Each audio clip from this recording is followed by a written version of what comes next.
What does it mean for a civilization to disappear? Not to fall in battle, not to be erased in a single afternoon of smoke and steel, but to loosen its grip on the world so completely that only stone, dust, and questions remain. Across deserts, jungles, islands, and high mountain plains, there are places where human ambition once rose with astonishing confidence. Pyramids caught the sun, canals bent the logic of water, temples aligned with stars. Entire cities were built as if their makers believed memory itself would protect them. And yet memory is fragile. A road can outlast the language spoken upon it. A monument can survive the name of the people who raised it. Sometimes the ruins remain, but the story breaks apart. Later generations arrive and see only silence. They invent legends. They blame gods, enemies, drought, pride, or fate. Anything to explain the unsettling truth that great societies can become unreadable even while their walls are still standing. This is not only a story about endings, it is also a story about the limits of certainty. For every city that seems to have vanished overnight, the evidence tells two tales at once. One is practical. Climate turned, rivers shifted, forests fell, trade failed, power fractured. The other is more intimate and more difficult to measure. Belief changed, authority weakened, old rituals lost meaning, and people chose to leave behind worlds their ancestors thought eternal. In the chapters ahead, we will walk through 10 such places. We will stand where crowds once gathered, where scribes once wrote, where priests once watched the sky. And we will ask a question that feels ancient and immediate at the same time. When a civilization disappears, does it truly die, or does it simply become unrecognizable to those who come after? What if the first warning was not an army on the horizon, but the quiet failure of rain?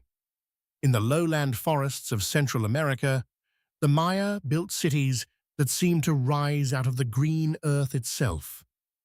Stone pyramids pierced the canopy, plazas opened like stages to the sky.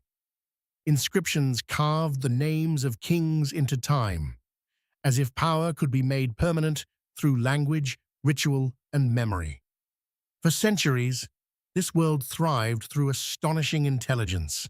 The Maya tracked celestial cycles with precision, engineered reservoirs and terraces, and shaped a network of city-states bound together by trade, rivalry, marriage, and war.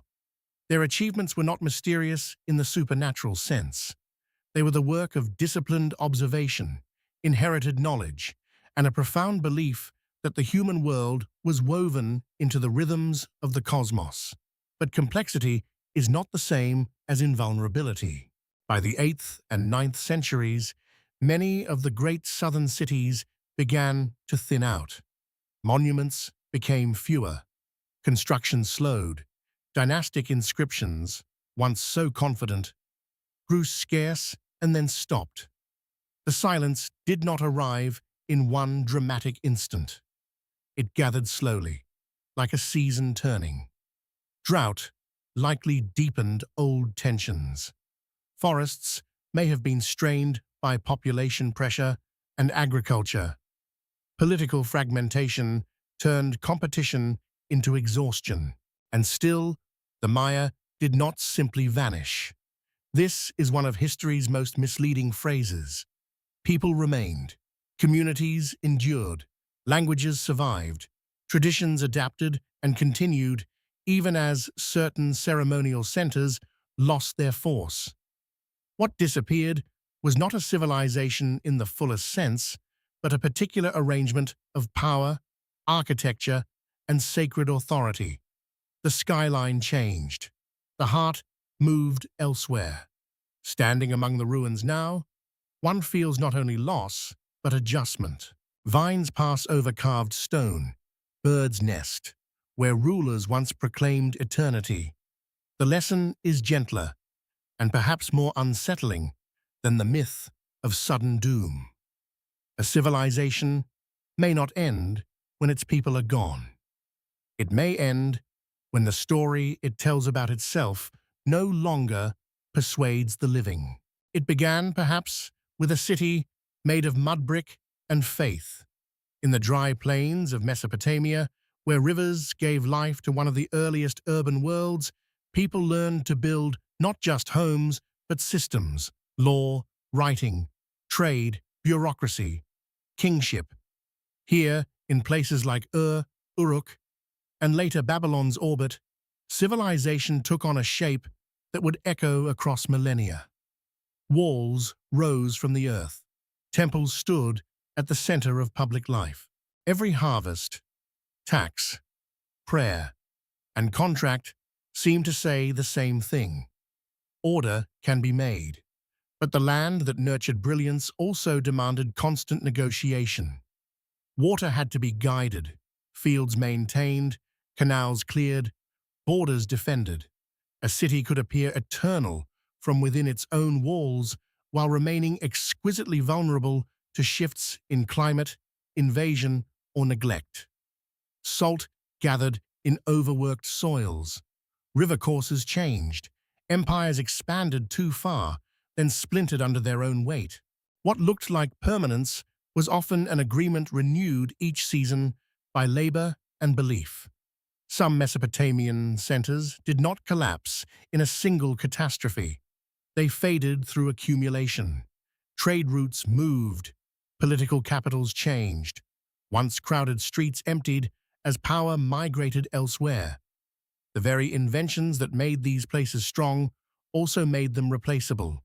A new dynasty could build a new center and drain life from the old one.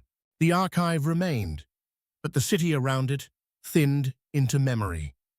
And yet the deeper story is not disappearance alone.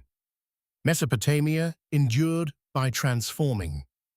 Its ideas survived, even when its walls did not. Writing passed onward. Legal habits endured. Administrative logic traveled from one empire to another like a flame handed between uncertain generations.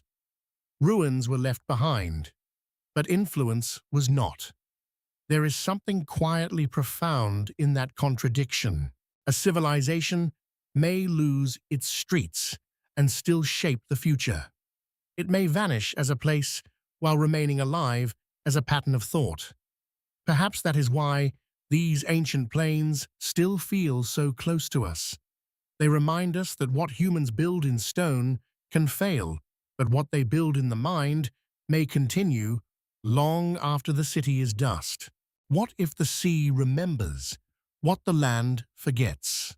On the island of Crete, long before classical Greece gave marble faces to philosophy and empire, the Minoans built a world that seemed to move with the rhythm of waves. Their palaces were not grim fortresses, but sprawling, intricate spaces full of light, color, storage rooms, courtyards, and corridors that still feel strangely alive. Frescoes showed leaping figures, lilies, dolphins, and ceremonies whose meaning now hovers just beyond our reach. It was a civilization of artistry, trade, and motion. From roughly the 3rd to the 2nd millennium BCE, Minoan culture flourished at the crossroads of the Eastern Mediterranean. Ships carried goods and ideas between islands, coastlines, and distant kingdoms. Their settlements suggest wealth, organization, and a confidence rooted not only in power, but in connection. Unlike later societies obsessed with military display, the Minoans left behind something more elusive, an image of refinement, of order shaped through exchange rather than conquest. And then the pattern broke. Earthquakes shook the island. A volcanic eruption at Thera, not far away, may have sent ash, shockwaves, and tsunamis across the region, damaging ports and confidence alike. Whether this disaster caused the collapse directly or simply weakened an already vulnerable system, the effect was lasting. Palaces were destroyed and rebuilt, then destroyed again. Over time, Mycenaean influence from mainland Greece moved into the vacuum. The Minoan world did not vanish in a single day, but it lost its center of gravity. What remains is a haunting mixture of intimacy and distance. We can see their painted walls, their storage jars, their ceremonial spaces, but we cannot fully hear their voice. Their script still resists complete understanding, and so their inner life reaches us only in fragments. Beauty survives, meaning flickers. Perhaps that is why the Minoans continue to fascinate us. Their story feels less like a clean ending than a shoreline after a storm, where objects wash ashore, but the deeper current remains hidden. We are left to wonder whether civilizations disappear when they are destroyed, or when their language can no longer answer the questions their ruins still ask. It started in the desert with a city that should not have existed. Petra, carved into rose-red cliffs in what is now Jordan, seems less like a settlement than an act of persuasion against nature itself. Facades emerge from stone as if the mountain had dreamed in columns and doorways. Paths wind through narrow gorges, and then suddenly the rock opens, revealing architecture with the stillness of a held breath. For a moment, even now, it feels eternal. The Nabateans made that illusion possible. They were masters of adaptation, traders who linked Arabia, the Mediterranean, and the wider Near East through caravans loaded with incense, spices, textiles, and precious goods. But their greatest achievement may have been water. In a landscape defined by scarcity, they engineered channels, cisterns, dams, and reservoirs with extraordinary precision. Petra was not merely beautiful, it was intelligent. Every carved surface and hidden conduit spoke of a people who understood that survival often begins with attention. Yet trade is a living current, and currents shift. As maritime routes became more dominant and political power reorganized under Rome, Petra's role as a crossroads began to weaken. Earthquakes damaged the city. Commercial importance drifted elsewhere. The place did not vanish overnight in the literal sense, but its pulse slowed. What had once been a center became a passage, then a memory. Sand, distance, and silence did the rest. And still, disappearance here feels complicated. Petra was not destroyed in one final blaze. It was outgrown by the networks that had once sustained it. Its decline came not only from disaster, but from a change in the map of relevance. This may be one of history's quietest lessons. A civilization can endure hardship, invasion, and climate, yet still fade when the world no longer needs what made it central. Standing before those carved tombs and temples, we are confronted by a paradox. Human beings can shape stone with astonishing grace, but they cannot command the future to keep looking their way. Petra asks a difficult question, one that feels modern as much as ancient. Is greatness measured by what we build, or by whether the world continues to find a use for it after we are gone? What if a city could disappear, not because it was weak, but because the world around it changed faster than its foundations could bear? In the dry coastal valleys of present-day Peru, the Moche built a sophisticated society of farmers, artisans, priests, and rulers long before the rise of the Inca. Their pyramids of adobe stood against a harsh landscape where survival depended on careful engineering. Canals carried mountain water into fertile fields. Ceramics captured faces, rituals, animals, and battles with startling realism, as if the culture were determined to leave behind not just symbols, but human presence. For centuries, The Moche turned an unforgiving environment into a place of order and abundance. Their art suggests a society deeply attentive to hierarchy, ceremony, and the relationship between nature and power. Leaders may have drawn authority from their ability to manage water, harvest, and sacred meaning all at once. In such a world, politics was never separate from the land. To govern was also to interpret the sky, the river, and the fragile promise of continuity. Then, continuity began to fracture. Evidence points to severe environmental instability, floods associated with powerful El Niño cycles, followed by prolonged drought. Fields that once fed communities became difficult to sustain. Infrastructure failed under pressure. As resources tightened, social tensions likely sharpened. The rituals that had once bound people together may have begun to feel less reassuring when the natural order itself seemed unreliable. Power, so often built on the promise of control, becomes vulnerable the moment control looks like theater. The Moche did not vanish into nothing. Regional centers shifted. Traditions evolved. New cultures emerged from the same landscapes, carrying forward techniques, beliefs, and forms of social organization. But the distinctive Moche order, the one expressed in monumental architecture and finely observed art, lost coherence. Its identity loosened. Its certainty dissolved. There is something deeply human in that kind of ending. Not every collapse comes from invasion or fire. Some begin when the systems that once made life legible no longer align with reality. The Moche remind us that civilization is not only built from stone and labor, but from trust that the world will remain interpretable. What happens when that trust begins to erode? It began on an island so remote that even now it feels like a thought at the edge of the world. Rapa Nui, known to many as Easter Island, rises from the Pacific with its rolling hills, volcanic stone, and the long, still gaze of the moai. Those carved figures, set upon ceremonial platforms and turned toward the land, have become symbols of mystery. They appear solemn, almost watchful, as though they were made not only to honor the dead, but to remind the living that memory requires form. The people who settled this island accomplished something extraordinary.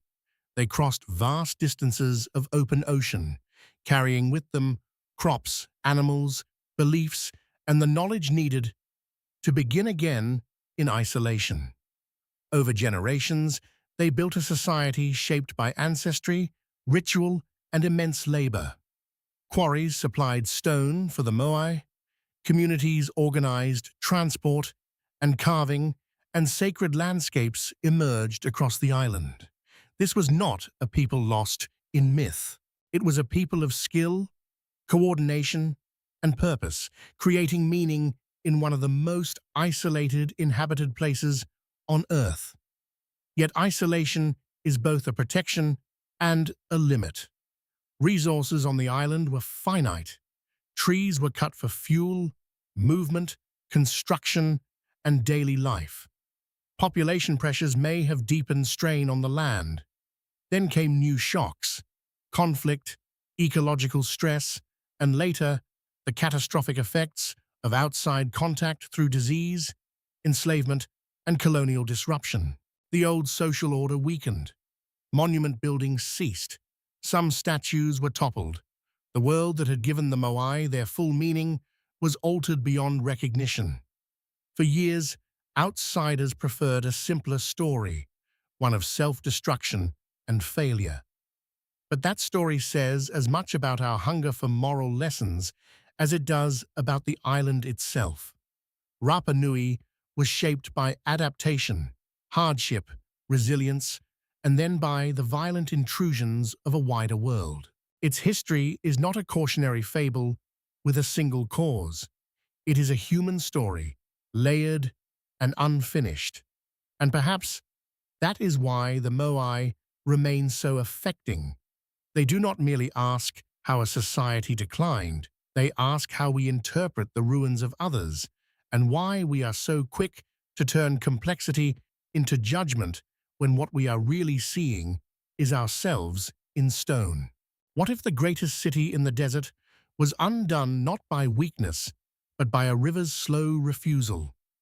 In the high plateaus and deep canyons of the American Southwest, the ancestral Puebloans built communities that still seem improbable against the stone. At places like Chaco Canyon and Mesa Verde, homes rose in cliffs, kivas opened into sacred space, and roads stretched across vast distances with a deliberateness that suggests more than practicality. These were not scattered survivors clinging to a harsh land. They were planners, builders, astronomers, and keepers of social worlds large enough to bind distant communities together. For generations, they created a civilization rooted in adaptation, masonry fit together with a remarkable precision. Agricultural knowledge made use of limited rainfall, seasonal cycles, and difficult soils. Ceremonial life gave order to time and meaning to place. Chaco, in particular, appears to have been more than a settlement.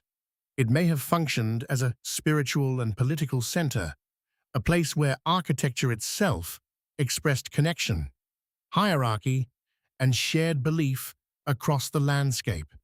Then the balance began to shift. Tree ring records and archaeological evidence suggest prolonged drought during the late 13th century, part of a broader environmental strain that made farming increasingly uncertain. Resources tightened.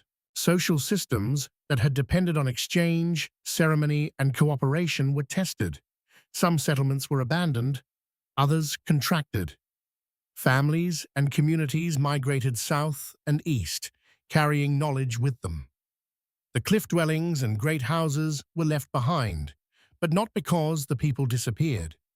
They moved, adapted, and became part of the living cultures of Pueblo peoples today. That distinction matters.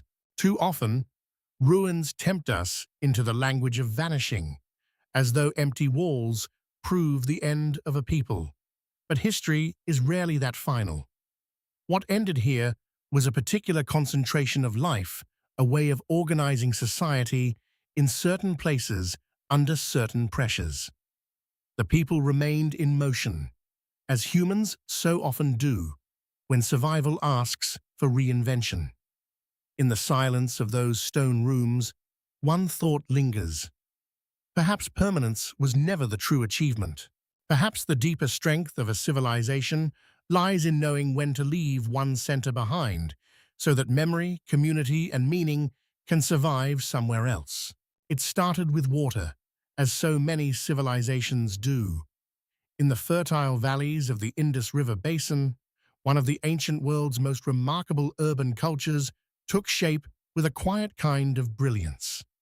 Cities like Mohenjo-Daro and Harappa were laid out with ordered streets, drainage systems, standardized bricks, and an attention to civic design that still feels startlingly modern.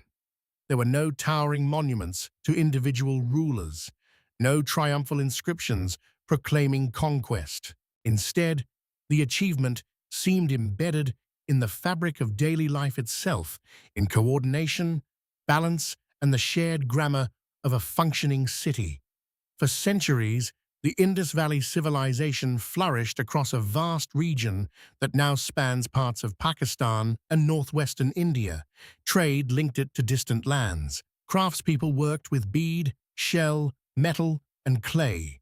Granaries, wells, workshops, and bathing structures suggest a society deeply invested in order, cleanliness, and the management of communal space. And yet, one of the most haunting aspects of this civilization is how much of its inner voice remains sealed from us. Its script has not been definitively read. Its beliefs, political structure, and stories survive only through material traces. Then, gradually, the urban pattern began to loosen.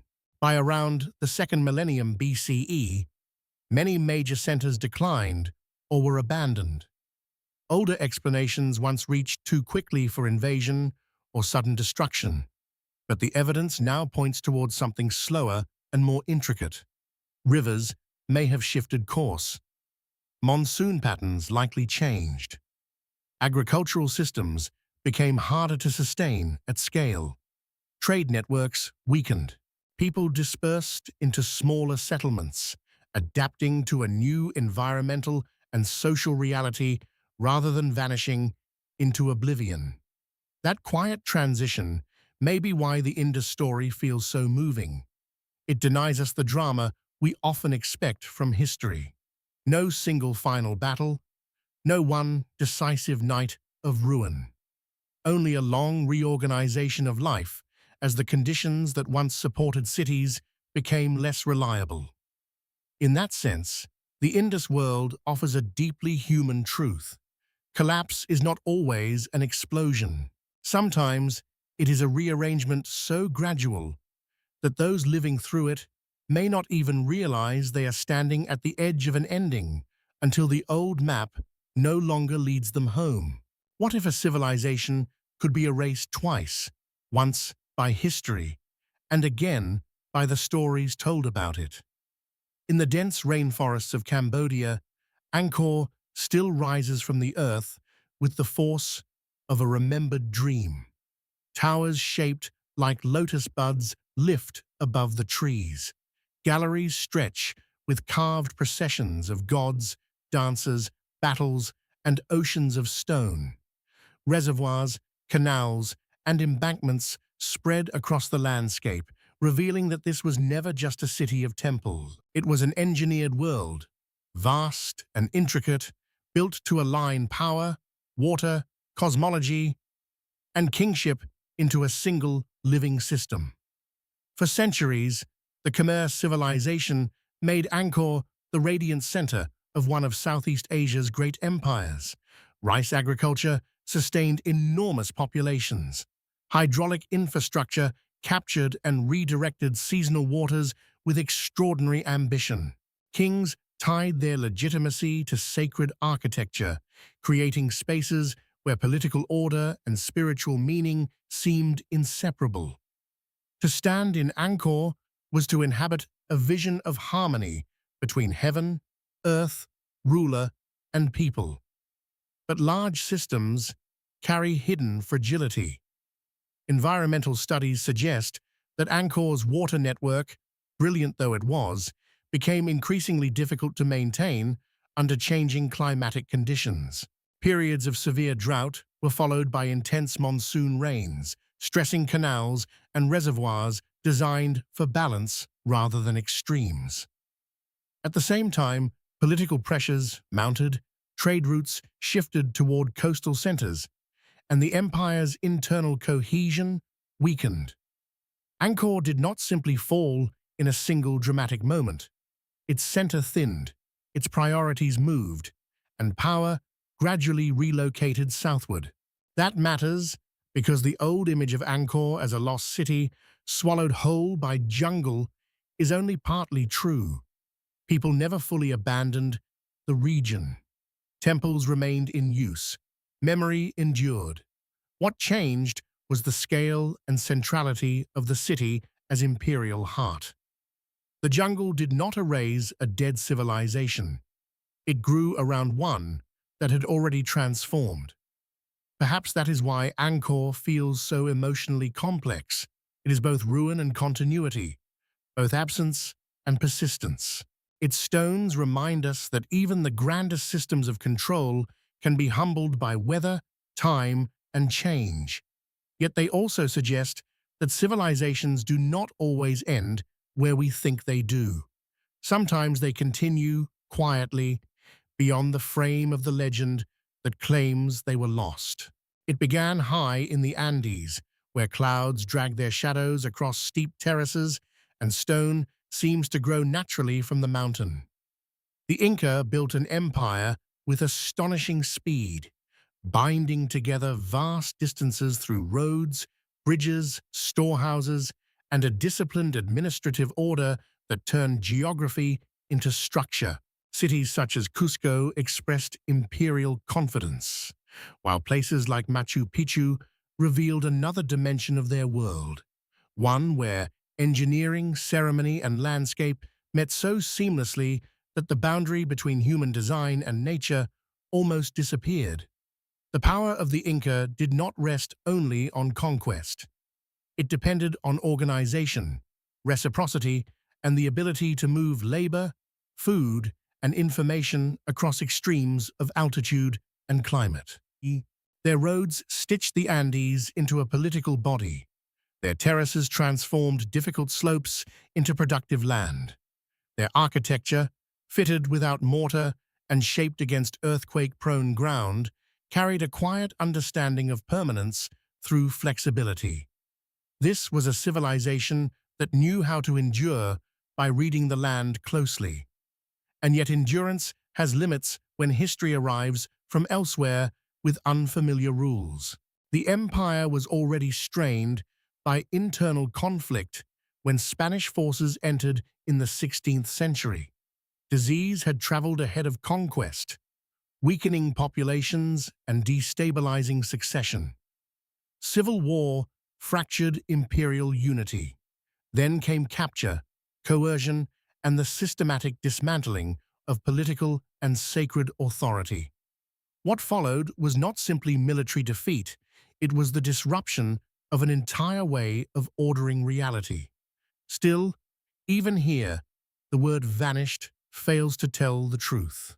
The Inca state collapsed, but Andean peoples did not disappear. Languages endured, agricultural knowledge survived, ritual practices adapted, sometimes in public, sometimes in hidden forms. Colonial power tried to rewrite the meaning of the land, yet memory remained embedded in terraces, roads, weaving, and oral tradition. The empire ended. The civilization continued in altered lives. Perhaps that is the deeper ache of the Andes. The stones remain so precise, so composed, that they seem to resist the violence that overtook them. They suggest that collapse is never only about what is destroyed. It is also about what refuses quietly and stubbornly to be forgotten. And that leaves us with a question history never settles fully. When power is broken, what parts of a people remain beyond the reach of conquest? What if the final silence of a civilization arrives not with fire, but with wind moving through empty avenues? In the old adobe city of Chan Chan, near the Pacific coast of Peru, the Chimu built one of the largest urban centers in the pre-Columbian Americas. Its walls, carved with repeating patterns of fish, birds, and waves, seemed to carry the memory of the sea inland. The city was not made to dazzle with towering stone. It was made to organize life, store wealth, direct labor, shape ceremony, and hold power within a landscape where survival required careful command of land and water. The Chimu transformed a difficult environment through irrigation, craftsmanship, and hierarchy.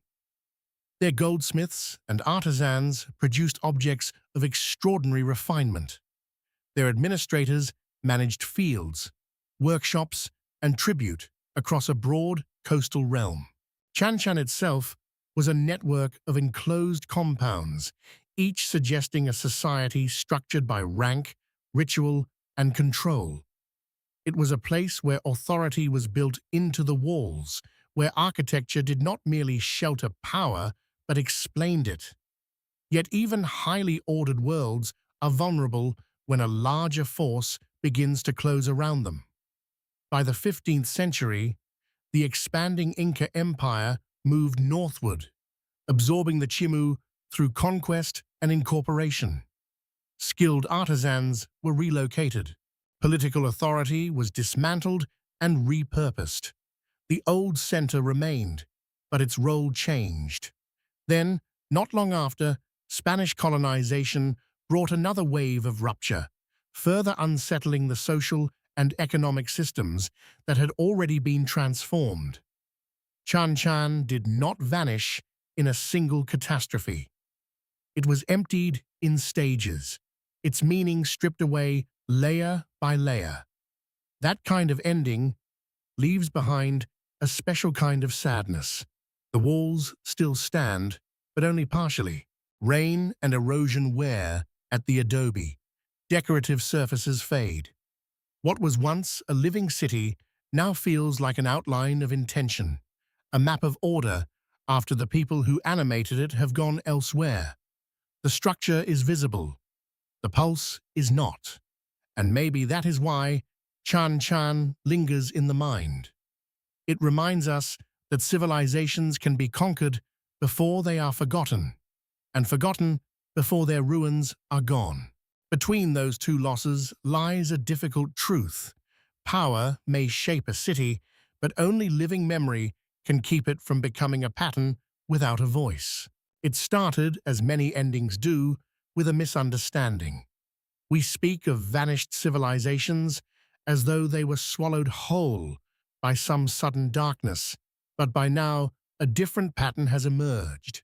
Again and again, the ruins have told us the same quiet truth. Cities fall silent before people do. Empires break apart, while languages, customs, seeds, and memories continue traveling in other forms.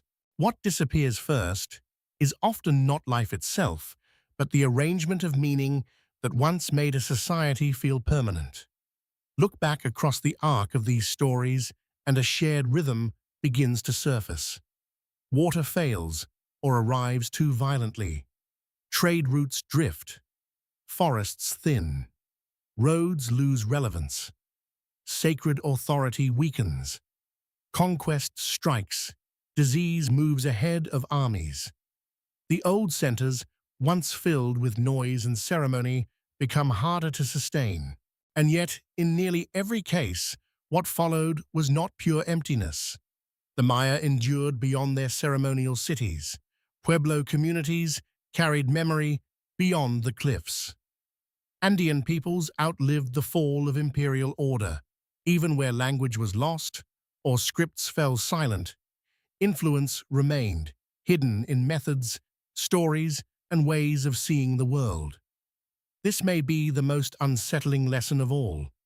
Civilization is not a monument.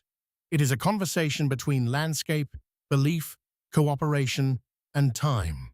When that conversation changes, the structures built upon it can become unreadable with astonishing speed. A palace becomes a ruin.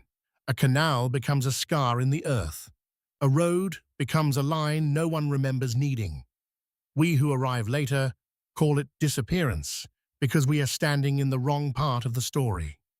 And so, before the final chapter, one question remains. If the past keeps reminding us that collapse is rarely absolute, what are we really mourning when we stand among ruins? The loss of lives once lived there, certainly, but perhaps also the loss of certainty itself. These places ask us to accept something difficult and deeply human, that every world, no matter how brilliant, is only ever temporary, and that survival may depend less on holding shape than on learning how to change without forgetting who we were. So where does that leave us, here at the edge of these vanished worlds, listening to wind move through stone, through forest, through abandoned streets, perhaps with a humbler understanding of history than the one we began with? The past is not a museum of finished stories. It is a field of partial recoveries. Every ruin is both evidence and interruption, a place where human intention still speaks, but never quite clearly enough to free us from doubt. What these civilizations offer is not a single warning, nor a tidy moral about pride or fate. They offer perspective. They remind us that brilliance and fragility often grow together. The same complexity that allows a society to flourish can also make it vulnerable to pressure, whether from climate, war, migration, disease, or the slow shift of relevance in a changing world. No city, no empire, no system of meaning is guaranteed permanence. And yet impermanence is not the same as failure. To end is not always to be erased. Again and again, the people outlived the walls. They carried memory into new landscapes. They translated old knowledge into altered lives. They adapted rituals, languages, techniques, and identities under conditions their ancestors could not have imagined. What vanished was often the visible center, the monumental frame. What endured was quieter, a way of planting, a pattern of speech, a sacred orientation toward land, sky, or ancestry. History, in that sense, is not only the study of collapse, it is the study of continuation under new names. And maybe that is the final human insight hidden within these silent places. We are all builders of temporary worlds. We raise institutions, beliefs, and cities as though they might hold forever, even while knowing, somewhere beneath that hope, that time will revise them. The question is not whether our worlds will change. They will. The question is what we place inside them that might remain worth carrying when the structures fall away. In the end, truth may live less in what survives untouched than in what survives transformed.